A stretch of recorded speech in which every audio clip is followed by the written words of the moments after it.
A plus B2 gives AB2, identify the limiting reagent. पहले तो ये क्वेश्चन को ही समझ लें। इस वाले क्वेश्चन में जो रिएक्शन दिया है वो ये दिया है A plus B2 gives me AB2। ये वाला केमिकल रिएक्शन है और ये रिएक्शन जो है ये बैलेंस्ड है। ये सबसे पहले जो आपको चेक करना है वो ऐसे वाले क्वेश्चंस में आप ये चीज़ ज़रूर देख लें कि जो रिएक्शन है वो बैलेंस्ड है या नहीं है। अगर वो बैलेंस नहीं है तो उसे तुरंत बैलेंस कर लें।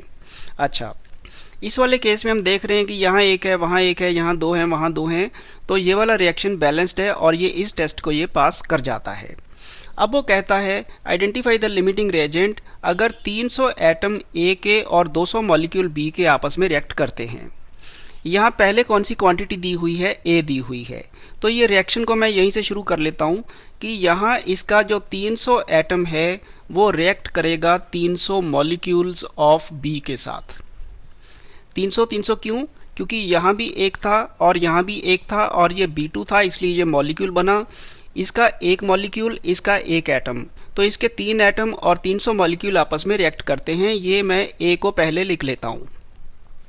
लेकिन मेरे पास बी के 200 ही हैं, तो इसका मतलब क्या हुआ? बी कम है और बी कम होने की वजह से ये जो केमिकल रिएक्शन है ये तुरंत रुक जाएगा, क्योंकि बी ख़त्म होते ही उसके बाद ही रिएक्शन नहीं चल पाएगा। तो इसका मतलब ये हुआ कि इस वाले केस में B is the limiting reagent. अब यही तरीका अपनाते हुए आप सेकंड वाले को ट्राई करें। 2 मोल ए और 3 मोल बी। यहाँ 1 मोल ए का और 1 मोल बी का। यहाँ उसने ये तो हमें क्लियर नहीं करा कि बी का एटम है या मॉलिक्यूल है।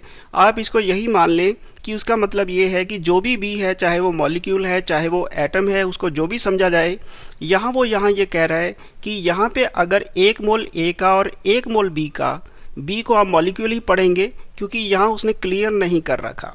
तो 1 मोल ए का और 1 मोल B2 का ये आपस में रिएक्ट करते हैं और दिए कितने हैं? 2 मोल ए के। तो मैं ए से ही शुरू करता हूँ। ए के मुझे 2 मोल दिए हैं, इनको रिएक्ट करने के लिए 2 मोल बी के चाहिए। लेकिन बी के हैं कितने? बी के ज़्यादा हैं। बी के ज़्यादा हैं तो ए के कम हुए। इसका मतलब इस वाले केस में जो ए है वो है इसका लिमिटिंग रिएजेंट। अब ये थर्ड वाला इसी तरह से ट्राई किया जाए। 100 atoms of A plus 100 molecules of B यहाँ बराबर हो गए, तो there is no limiting reagent.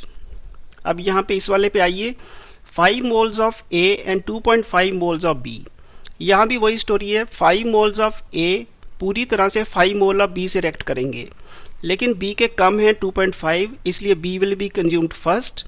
ये लिमिटिंग रिएजेंट हो जाता है इस वाले केस में, फोर्थ वाले क्वेश्चन में बी। और फिफ्थ वाले में 2.5 मोल ऑफ ए दिए हैं, ये रिएक्ट करेंगे 2.5 मोल ऑफ बी के साथ, लेकिन बी के 5 हैं, बी ज़्यादा है, ए कम है, इसलिए 5वें क्वेश्चन में भी जो ए है वो लिमिटिंग रिएजेंट बन जाता है। इस क्वेश्चन को एग्ज़ाम में कैसे लिखना है, लिखने का सही ढंग क्या है, उसके लिए डिस्क्रिप्शन में मैंने एक लिंक दे रखा है, वहाँ जाके क्लिक करें और उसको वहीं से आप अपने नोट्स बना लें। Thank you.